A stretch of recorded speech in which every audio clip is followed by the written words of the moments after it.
La page consacrée au grand format de la rédaction demain est célébrée la journée de la radio. Oui, la radio qui a pour mission essentielle d'informer, d'éduquer, de sensibiliser et de divertir en tout temps, en tout lieu et dans toutes les conditions.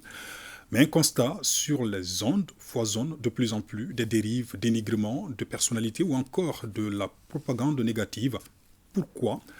Certains professionnels de la radio pointent du doigt le manque de formation et les conditions de travail précaires. Bemba Sibi et Tayeb Adjaouyakoui sont allés en savoir davantage. Vous êtes sur l'émission Hit des Trois. La radio est un médium vivant qui informe, éduque, sensibilise et divertit. Mais de plus en plus, les dérives et propagandes sur les ondes tendent à prendre le dessus sur ses fonctions premières de radio. Les professionnels du métier pointent du doigt plusieurs facteurs à la base de cette situation. On ne devient pas homme des radios qui le veut. Tout le monde ne peut pas être homme des radios.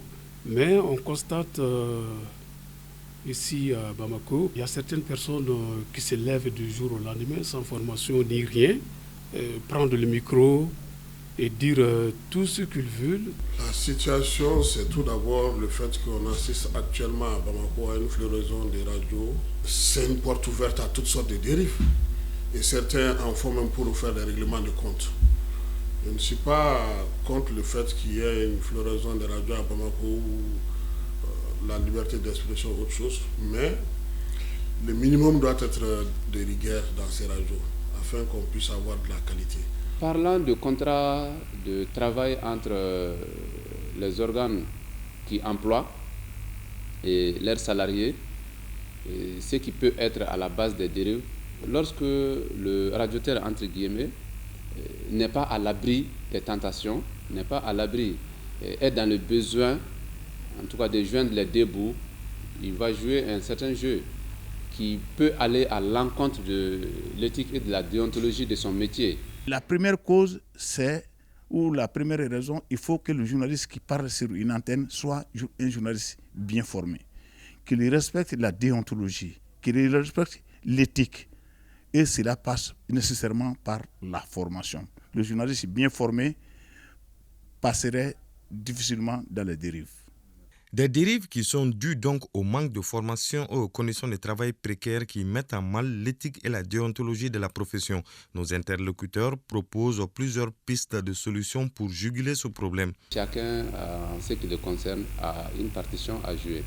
Autant les promoteurs de radio, autant les fêtières, autant on va dire les organes de régulation. La justice peut vraiment nous aider à régler cette situation pour quand même régulariser certaines situations au niveau des radios, quoi. Les sanctions sont des derniers recours. Donc la sensibilisation, je pense qu'elle est nécessaire, mais il faut que chaque chef d'organe forme ses agents.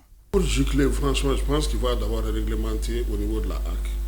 C'est-à-dire les documents que nous venions d'adopter au niveau de la presse, de la maison de la presse, avec la participation de tout le monde. Je pense que c'est à l'État de voir comment ces textes peuvent être appliqués, passer par les CNT, transformés en loi, pour qu'au moins qu'on sache qu'il y a des règlements à respecter. Des mesures qui devront permettre à la radio de retrouver son lustre d'antan car la profession a été longtemps ternie par ces dérives et propagandes. À défaut, la justice est là pour rappeler à l'ordre par la répression des infractions, même si pour les professionnels qu'on a approchés, ce serait un aveu d'échec des différents acteurs concernés par ce problème. L'avènement du numérique fait disparaître progressivement le poste récepteur. Oui, la radio peine à résister face au téléphone portable. Actuellement, avec de simples applications, l'on a facilement accès à toutes les fréquences dans le monde. Maïmouna Guindo s'est intéressée au sujet, son reportage. Le poste récepteur, ou encore connu sous le nom de poste radio, a fait la pluie et le beau temps au Mali. Mais depuis l'avènement du téléphone portable et des objets connectés, le poste récepteur a presque perdu de sa valeur. La raison, de nos jours, le téléphone offre plusieurs fonctionnalités comme écouter la radio, ce qui devient un confort moins encombrant pour certains auditeurs.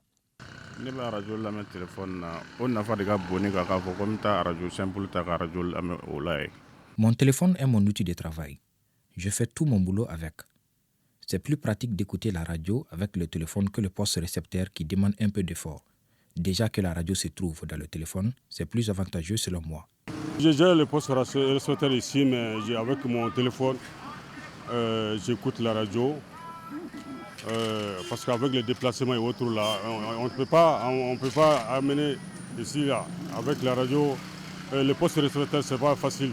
Donc, avec l'écouteur, où tu travailles, tu peux travailler, tu écoutes la radio, et c'est plus facile. Le temps évolue et les choses changent et quelques citoyens ont opté pour l'évolution. Et le fait d'écouter la radio avec son téléphone portable est une manière pour eux de vivre dans le monde actuel.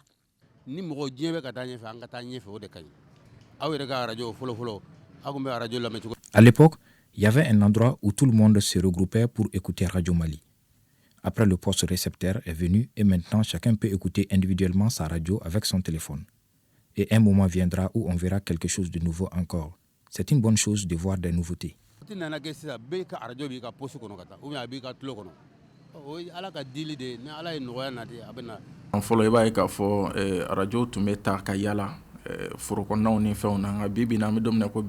Avant, nous étions obligés de prendre notre poste récepteur avec nous si on voulait aller quelque part, parfois en plein travail au champ, parfois en ville. Ce n'était pas trop pratique. Mais aujourd'hui, avec l'avènement des téléphones, c'est devenu plus simple d'amener sa radio un peu partout, sans être dérangé, ni déranger les autres qui sont autour de soi. Le monde évolue et on évolue avec.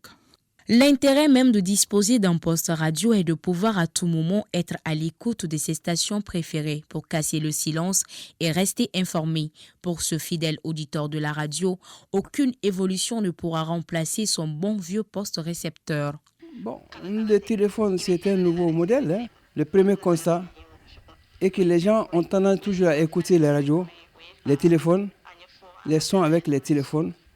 Mais ça a des inconvénients. Mais par contre, la radio qui est là, tout simplement, on écoute, la voix est filtrée et sans embâche. Et on a les émissions, on a les informations en tout temps et en tout moment. Pour ce vendeur de radio rencontré, la vente du poste radio est peu rentable. Le marché est morose.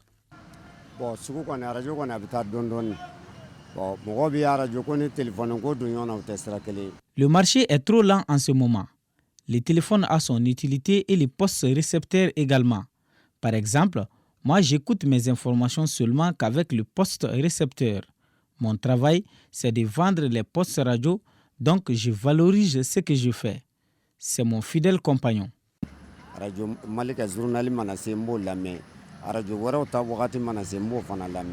Avant, si le poste récepteur tombait en panne, fallait coûte que coûte pour le propriétaire qu'il soit remis en très bon état. L'affluence était là. Pour ce réparateur, aujourd'hui, il n'y a quasiment plus rien à réparer à part quelques vieilles radios. On a quelques personnes âgées qui sont toujours nos clients. Ils viennent réparer leurs postes récepteurs. Néanmoins, le marché n'est pas comme avant. On avait beaucoup de clients. Moi, j'ai tout eu par le passé grâce à ce métier. Mais les gens se font rares avec les radios connectées qui sont sur le marché actuellement. Les postes radio jouent un grand rôle jusqu'à présent pour certains d'entre nous. Toutefois, la radio n'a pas perdu de son prestige. Qu'on l'écoute à travers son poste récepteur ou encore via son téléphone, elle reste un canal d'information pour nombre de personnes. Pour ce vendeur de téléphone, les clients ne badinent pas sur le fait de ne pas avoir la radio dans leur smartphone. Plusieurs de nos clients aiment acheter les téléphones avec l'application radio. Avec certains modèles de téléphones sans application radio, nous proposons aux clients de l'installer pour qu'ils acceptent d'acheter.